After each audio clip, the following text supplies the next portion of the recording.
Okay, great. Yeah, she'll edit out. Okay. All right, so we are here.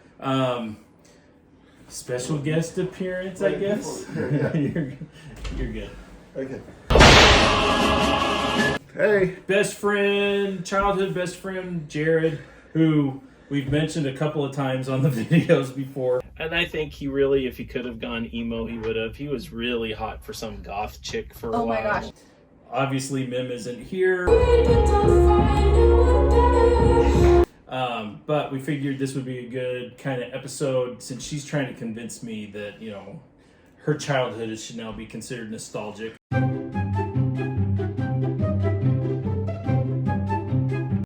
am old. How old are you? 17.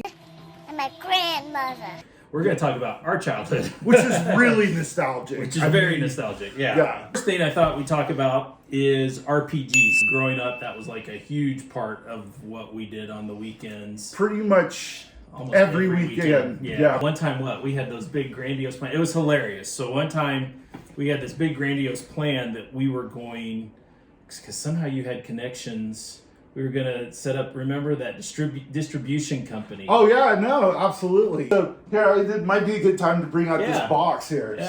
So this box right here, this is my box of miniature painting supplies from, like, when I was 14. 14, 15? Yeah, and so I want to show you these. I'm not. These might even be illegal for me to own. I don't know. This is like legit, real lead miniatures, right? This is what they made miniatures out of before lead became poisonous. Yeah, good old Ralph Partha. Right? Killed us all. Yeah. Maybe that's why we're all so weird, because, you know, you're messing with lead. Exactly, right? So my dad was a purchaser for industrial supplies, oil field equipment and things like that. And one of the things that I wanted, you know, because when you have these miniatures, right, you got all the little you got to file them down. Back then, with the metal, you file off all the little pieces and stuff, and then you primed it and stuff, and it was really hard to find good files for doing that, because, like, you know, you're not using like a big old huge file. You use these little tiny files, and my dad found a place that had some of these files and stuff, and I went in, and they actually gave me some samples of different things and stuff. I still have a set of those files. It was really cool. And also brushes. Turned out the brushes were too big, so I cut them like in half and stuff. but you know, I mean, you may do.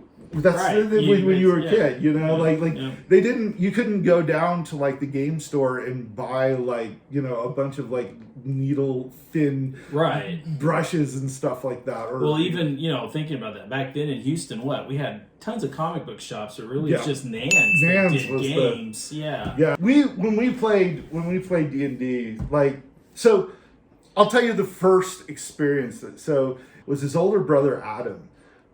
We went over to his. That's right, because the Stillwell. Yeah, it was Adam. So I went in one day, and Adam's like, "Hey, I got this game we should play," and so we started playing it, and it wasn't like a traditional role-playing game. It was like more like a role-playing story sort of thing, right? But I loved it. I was like, this is the greatest thing ever.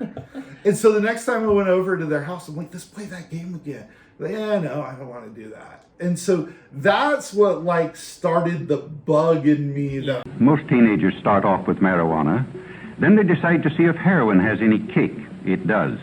I was like, I want to learn. I want to get something to play. And growing up I think in the South, partially, you have this kind of born-again Baptist slash... Like I mean, just a general... If you played role-playing games, you kind of did it under the radar. You know? See, my memory of first getting exposed to role-playing games, the Bowmans. Yeah. So their uncle had, what was it called? Something Heroes. It was a superhero role-playing game. Okay. But I remembered how cool it was because up in the corner of the character creation chart, it was just this kind of blank outline of a hero. Oh, yeah.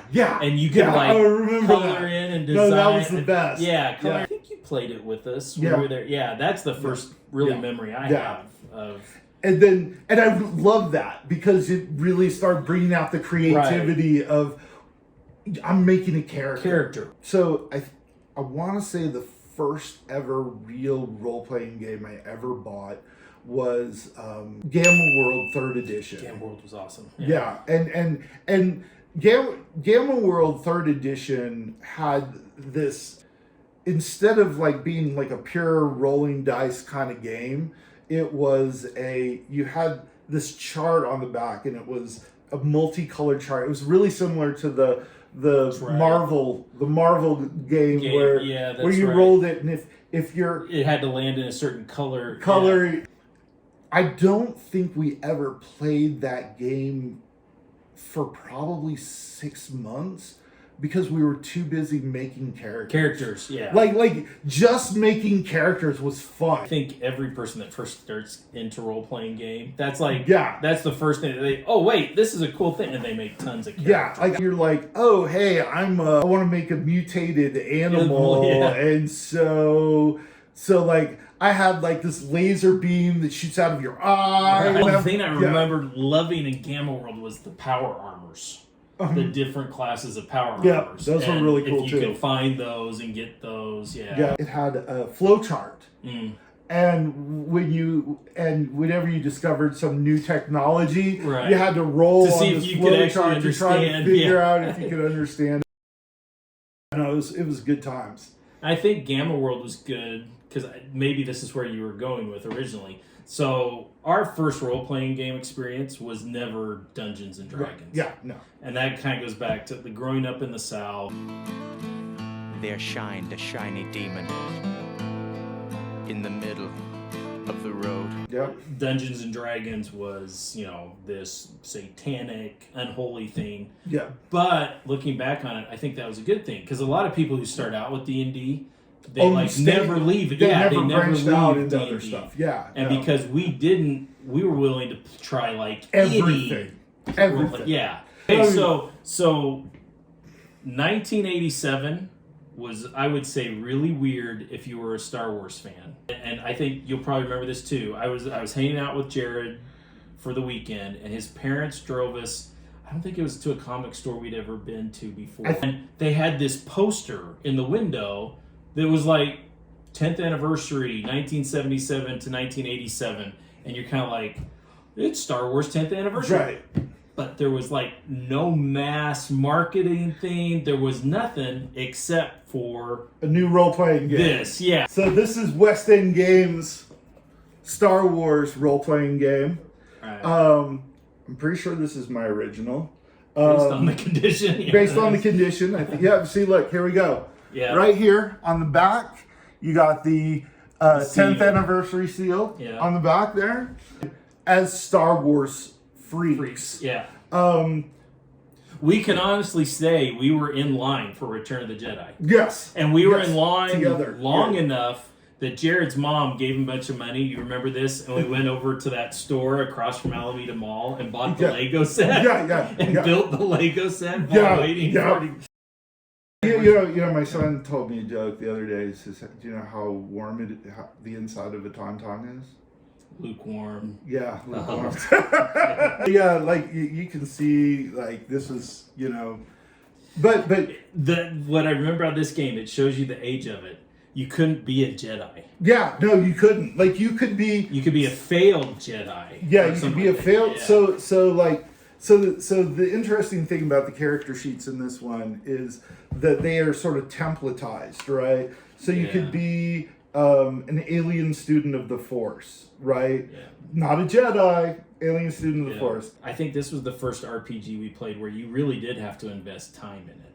Yeah. You couldn't, we got to the point where we were pretty good where, we got together, at 5 o'clock on a Friday night, created characters till 7, and then, of course, played till 2 or 3 in the morning. Absolutely. But you played the game. Yeah. And you could play it kind of instant kind of thing, where this, you really did kind of have to keep track of your character over time. Right. Here's another book that came out same time as the source book. I can't find my Imperial source book. I gotta dig that up somewhere. But it was really cool to get these books and look through all the pictures. Oh, yeah. So Yeah. like some of the concept art that they had. And they in turned there. those into toys. Yeah, and stuff like that. After Star Wars, I remember what my favorite ever moment in Star Wars was. I sent you guys down to a planet, and you were supposed to just go investigate to see if there were Imperial troops on the planet, and they went down,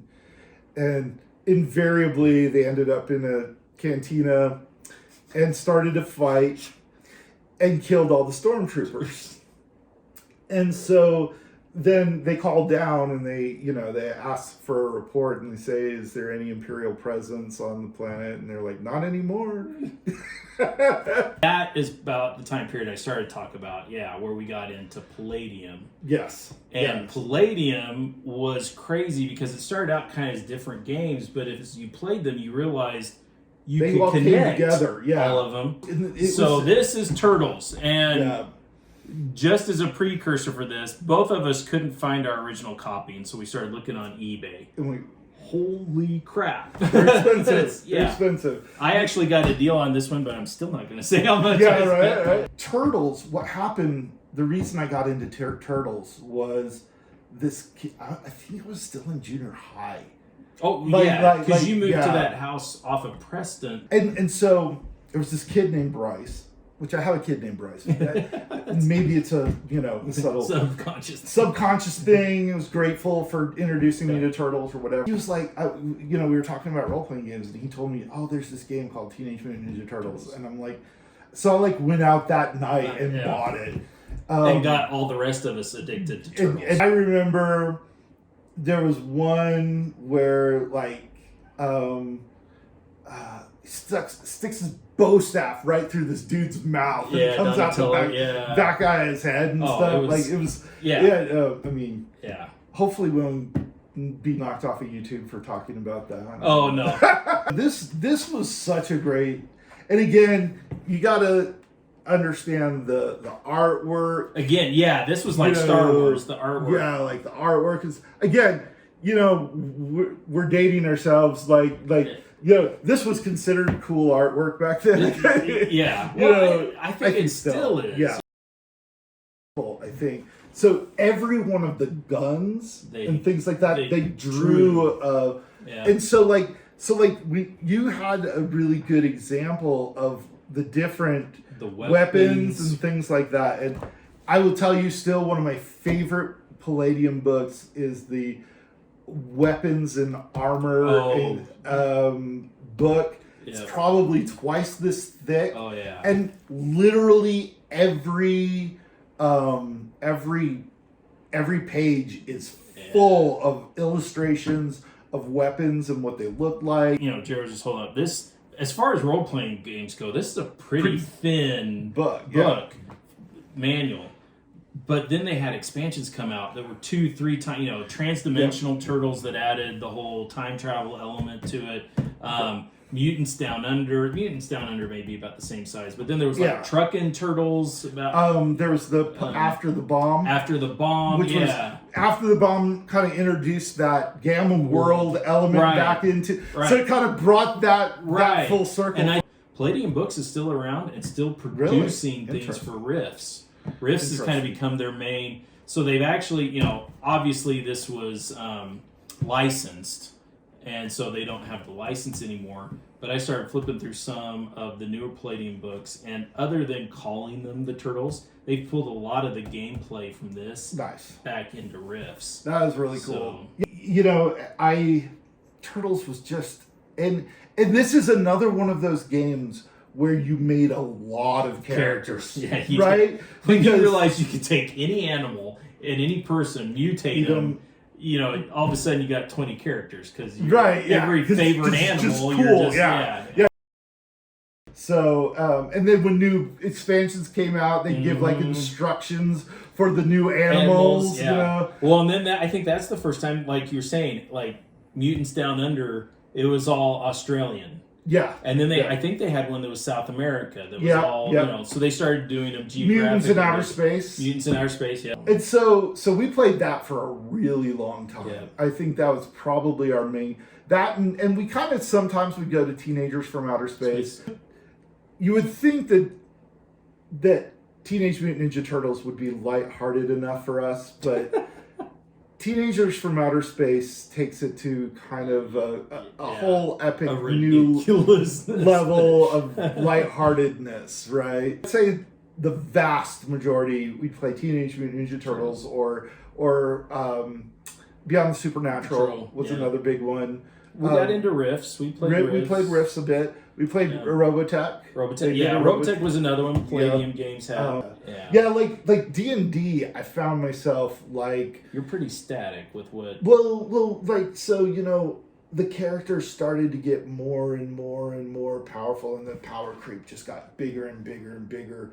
And so I'm finding myself as a dungeon master going, okay, dragons are the new orcs. Right? You know what I mean? So obviously with this conversation, we eventually did get into D&D. But I think it was probably because we were older. Yeah. And we kind of started to go, wait a minute. This is dumb. This is dumb. Yeah. None of us are going to become Satanists by playing this game, you know? Yeah. I mean, except for that one guy. Then we discovered D&D, which even, you know, late 80s, early 90s was just this huge universe to drop down into. And I remember I DM'd my first Dungeons & Dragons game without ever even opening a Dungeons & Dragons book. Because I'd been DMing for so long that I was like, I'll tell the story and you tell me how the mechanics work so that I can figure out if something succeeds or fails. Right? Because, I mean, really, role-playing game is about the story. Right? It's about the story, and it's about the exploring these really cool characters that you made. But no, like you know, a lot of stuff that I use, I have characters that, you know, I've taken with me. And then one of the things I love about those characters is now that I play with my kids or I play with other people, those characters make appearances in the storyline, and they become kind of the good, you know, the Obi-Wan Kenobi, the mentor characters to these other characters, and that's a really fun element when you've played as long as we have and stuff like that, like the Monstrous Manual.